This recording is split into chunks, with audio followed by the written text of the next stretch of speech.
Central Minnesota Sports Hub. It's the Morning Sports Desk, presented by Wadena's Pizza Ranch and Fun Zone Arcade. Available on Apple Podcasts, Spotify, or wherever you get your podcasts, and streaming on YouTube. It is the Morning Sports Desk on a Friday, the 10th of January. Morning Sports Desk powered by Pizza Ranch and Fun Zone Arcade in Wadena. I'm CJ Baumgartner. There is Corey Tackman. Corey, a lot of stuff going on. We have a game that we are going to recap between Menahga and Wadena Deer Creek in just 1 second. But first, this is a pre-NFL football Friday. How NFL playoff football, super wild card weekend, if you will. How are you feeling? Oh, fine. Oh, fine. I'm looking. I mean, I'll turn on some of the games, just because it's playoffs. But I haven't really because the Vikings don't play until Monday. I actually kind of feel removed a little bit from what's happening this weekend. I, on principle, just hate a Monday night playoff football game. I just think it's annoying that you have to give a team one less day.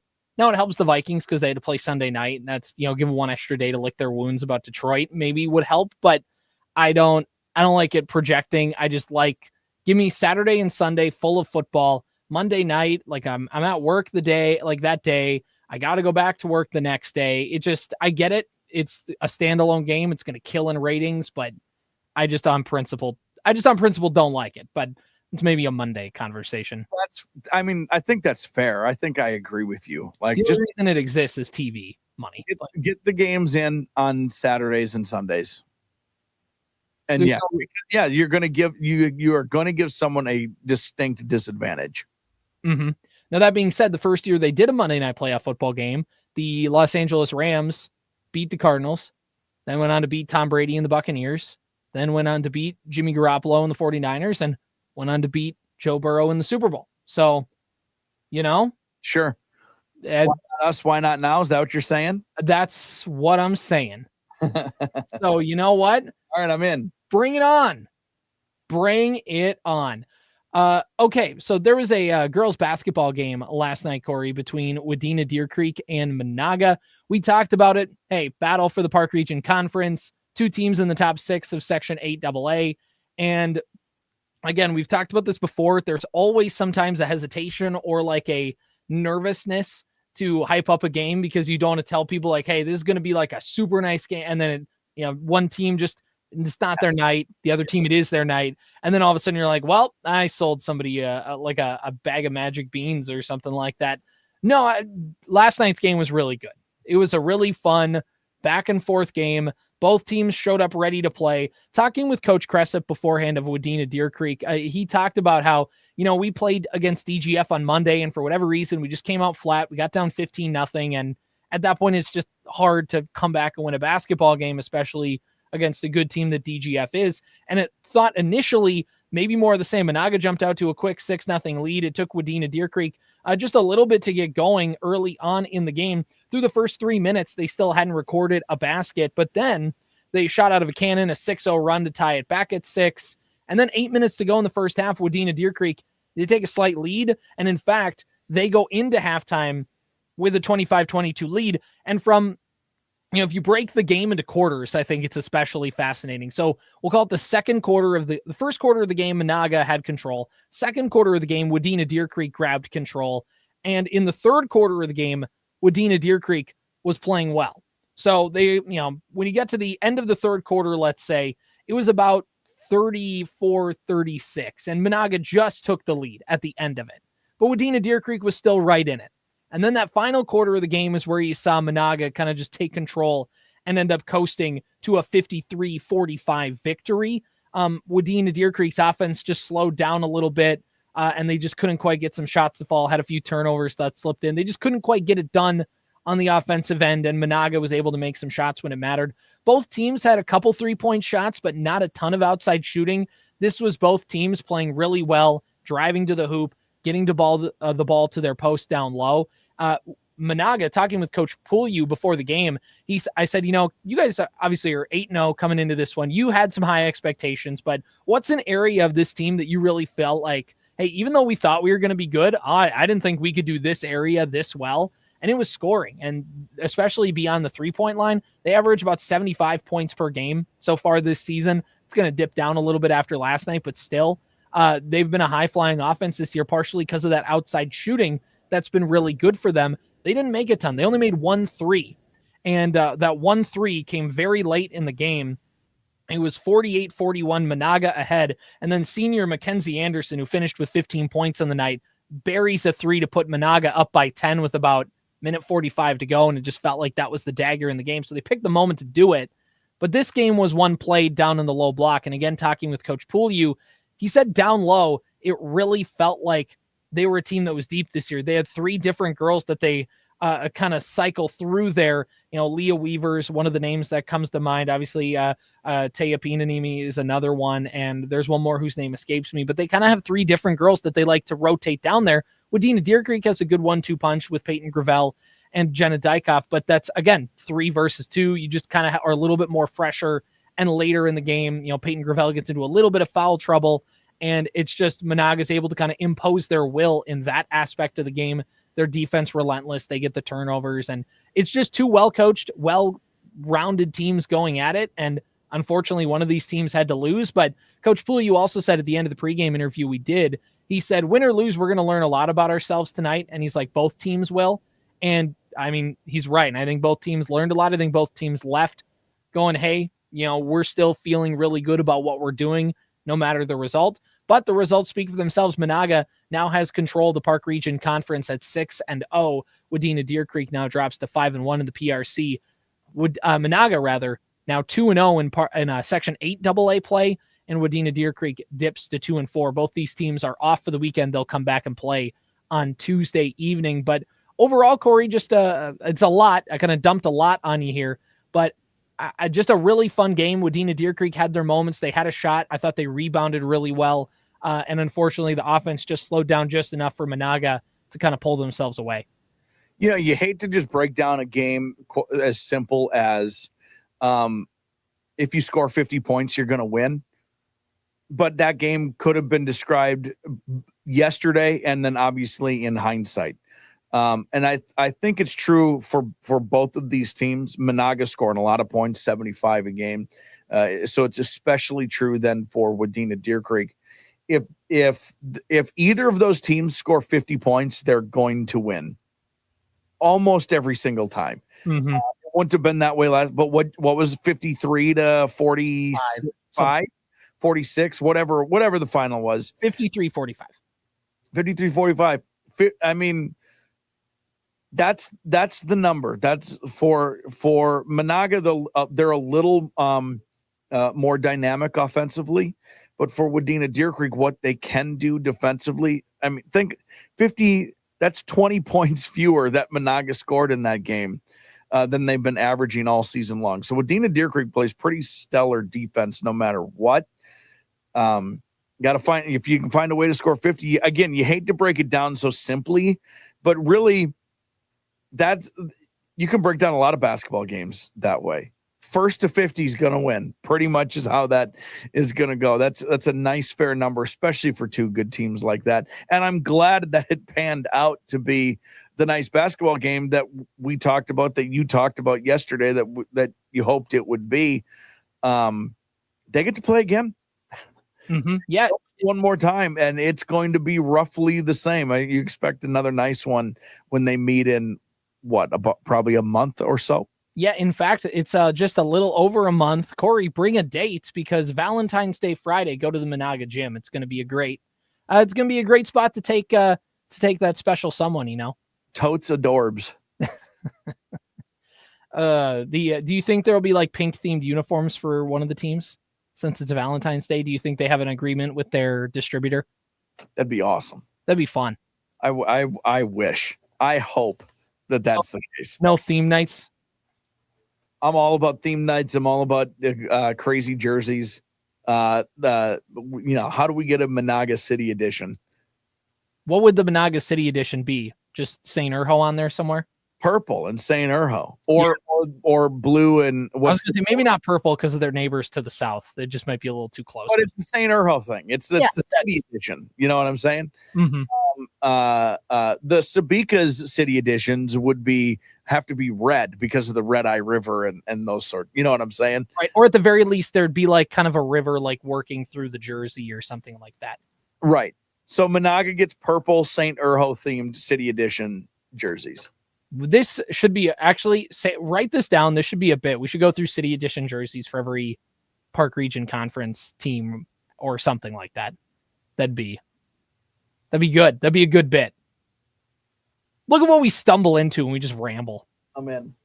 This is a good idea. I love it. I love everything about it. We'll include Zeke and we'll have him pick a few from outside the area. He can get like the DLs and the Perhams and the Staples Montleys or something like that. We'll go through the Park Region and the Heart of Lakes. Yeah. There we go. Perfect. Done. That'd be fun. That'd be a good one. Okay, perfect. I'm glad we got that settled. All right. Corey. So excited for the hypothetical baseball caps that could come out of this.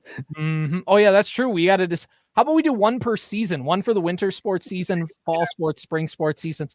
This could be a yearly thing like Nike does. We're all going to be, we can't be changing a ton of different colors, but come on, we got to have at least like colors and themes to right. these. Right? Well, exactly. And there's different things that play onto a basketball jersey versus a football jersey versus a baseball. Like they're not ever, as Nike has learned, not everything is a basketball jersey.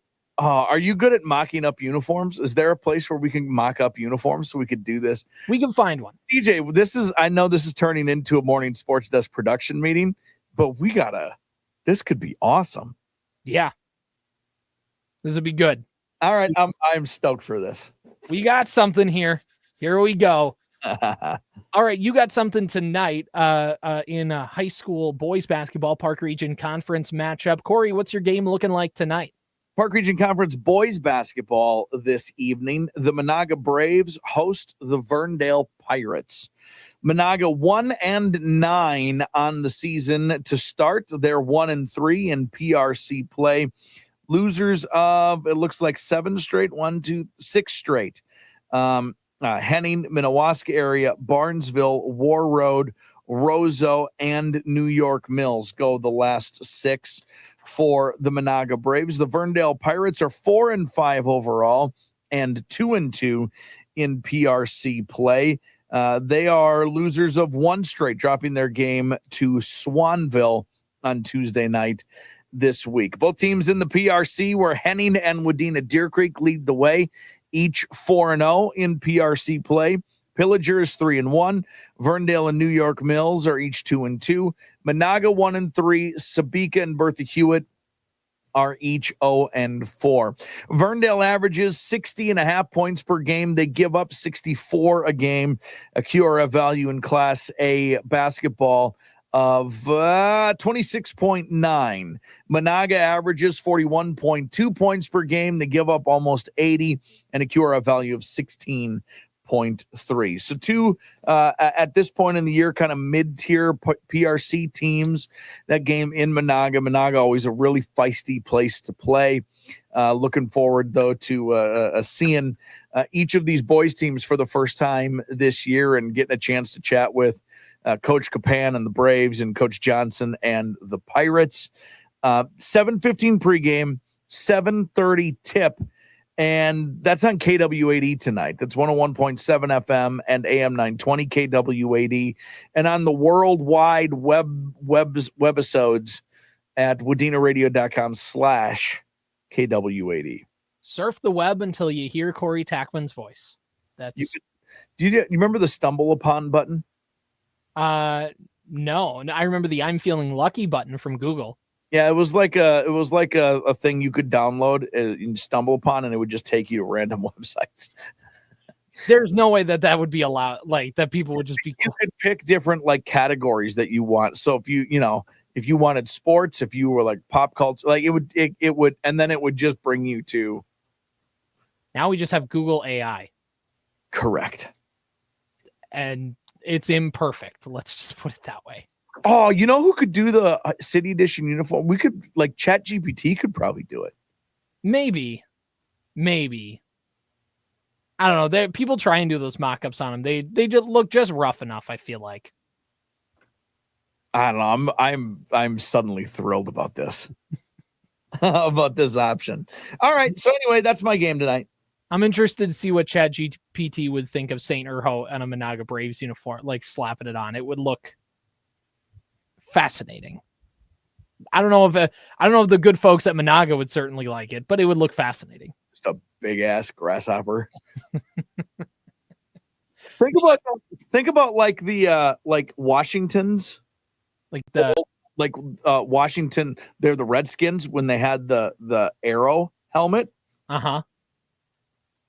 But it's a grasshopper. Or like it would kind of look like the Seahawks thing, right? Yeah. Like it kind of like it's the same thing, just off two different ends. Yeah. I'm intrigued.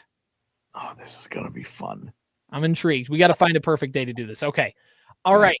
Corey, before we talk a little bit more about some football stuff in the NFL playoffs, I think now is as good a time as any to just give a shout out to the good folks over at Pizza Ranch and Fun Zone Arcade in Wadena. No doubt about it. And you pulled up. I'm so happy that Justin Jefferson signed helmet. It has officially been claimed. That was a prize that was available in the Fun Zone Arcade, officially claimed with a big grand prize winner. How cool and how awesome would it be to have that Justin Jefferson gold helmet signed for the Minnesota Vikings? I just love it. That's the type of prize that you can get when you start working up points and playing around in the Fun Zone Arcade. You want to know a great way to gain those points? That's Mondays, because Mondays are half price play all day. So check out the Fun Zone Arcade, obviously, over the weekend, and Pizza Ranch to get you your bellies filled on. It's the weekend. You don't want to do anything. You don't want to make food. You want the Pizza Ranch to take care of you and their delicious buffet, and then enjoy a little quality time at the Fun Zone Arcade, where you could win a prize. You can't win this prize. You can't win the Justin Jefferson signed helmet, but you can win some mega prizes just like it. Mystery autographs, mystery jerseys. There's I think there's an auger or something. I mean, it's crazy what is available for you at the Pizza Ranch and Fun Zone Arcade in Wadena. Booyah. Yeah. And by the way, there'll be some games with playoff football on, so you're not going to miss any games if you're there as well. Correct. That's also something to add in there. Correct. Speaking of NFL football, Corey, why don't let's do this. I think we are let's go through this bracket together. Okay. And we are going to try and come to a consensus. Easy. So let's see how much we agree on this year's. Are you going to write these down so we can compare? We have a little screen here. Ooh. We'll do it that way. Look at the screen. Yeah. So, ESPN, by the way, which you can listen to on AM 1430 and 98.5 FM, The Fan. All right, let's start in the AFC, where it'll be the least controversial. Texans, Chargers. Corey, what's your gut feeling tell you? Mine says the Chargers. The Chargers. Yeah. It's been weird for Houston this year, and it feels like the San Diego Chargers of Los Angeles of Anaheim are, I don't know. Does it feel like they're trending in the right direction? It feels like that. I don't know. I'll say I agree. Chargers in a slight upset. The Texans are a mess offensively right now. The Chargers are built for playoff football. Jim Harbaugh gets his teams to championship games. We're going to go the Chargers. Okay. Ravens and the Steelers. My gut tells me Ravens, Corey, because the Steelers are also trending horrible offensively. Russell Wilson looks broken. George Pickens just is out there. Lamar might be the MVP again. My gut's got to tell me Ravens. Do you see differently? I do not see it differently. Is TJ Watt healthy? He is, but it doesn't matter if your team doesn't. No, score. I'm just saying. The reason I bring that up is I think the Ravens win. I think there's a stretch of this game that makes Ravens fans very nervous. Yes. I don't know if it's the first 2 quarters, if it's the first 2.5 or 3 quarters, or if it's the middle. You know what I mean? There's going to be a stretch of this game where it's just because it's the Ravens and Steelers, where it's going to be like, what the heck is going on here? And I think the Ravens win pretty comfortably. Yeah, I think this. Let me put it to you this way. I think we both would have phrased it this way. I think the Steelers cover, but the Ravens win. Fair? Interesting. Okay. I wonder what is that number? I'm not sure. I guess maybe there's ESPN's got probably the betting line somewhere, but I bet it's big. I'll see if I can find it. It's the game that's on Prime Video. It's about 9.5 on the spread. So within 10 points. Yeah. I think you're right. I think they cover. Ravens win. Bills, Broncos, Bills. Bills, I hate Sean Payton. Bills.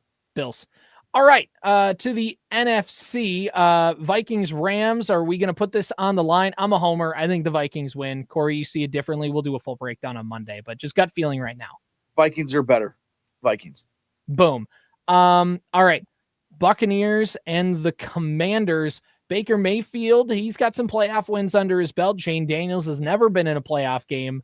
How you feeling about Buccaneers Commanders? This one could be the most intriguing game of the weekend. The Commanders have 2 more wins than they should. The Commanders are sneaky, actually not that good. They're fun. Jaden's fun. He's also probably hurt. He hasn't been as good basically since the Hail Mary, which is one of those games that they should have lost. The Buccaneers are better than the Commanders. I don't think there's any doubt about it. I think it's the Bucs. See, I feel trending towards the Commanders because I think that the Buccaneers, they had to do a lot to beat a New Orleans team that was ready to go to Cancun. But you've convinced me. I'll go with the Buccaneers on this one.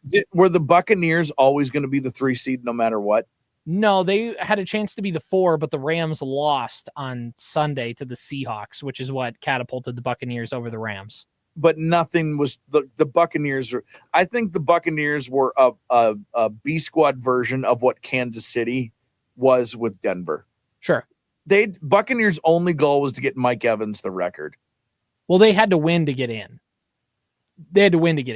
Oh, I thought you said they would have been a 4 seed. They would have been a 4 seed if LA would have won, but the Falcons lost anyway, so it doesn't really matter. But Tampa won before Atlanta lost, if that makes sense. Oh, all right. Well, then that changes my answer a little bit. I think the Bucs are better. I still think the Buccaneers will win based off this. All right, Corey, potentially the worst game of the week, but the only good part is that we could take solace that either the Philadelphia Eagles or the Green Bay Packers will be eliminated in this ball game. Who are we going with, Eagles or the Pack? Eagles. Yeah, I think the Eagles are a better version of what Green Bay wants to be. Power run. You got a quarterback that can move, a quarterback that can take some shots, get some receivers. The defense is much better. I mean, I think this is just you hand it off to Saquon Barkley 30 times and see what happens. Everything has been weird for the Eagles this year, and they keep on winning. Well, that's the thing. They started off 2-2, and they didn't lose a game, I think, for the rest of the season. Everything has been lost one more, but doesn't matter. Things have been weird for the Packers all season, and it has felt like they've never been able to quite get over the hump. And it's tough because they had 2 teams in the division that both won 14 plus games. So that also, like in any year, the Packers would be like a 5 seed and it would be like, oh, what a nice little team. The reason is though, CJ, because Jordan Love is not healthy. Mm-hmm. He's probably going to play. He's not healthy. He has been hurt all season long. And by the way, Corey, here's the other thing too. How many wins did Green Bay have at home in the division? I don't know. Why don't you tell me? Tell you what. Let's go. How many wins did they have overall in the division?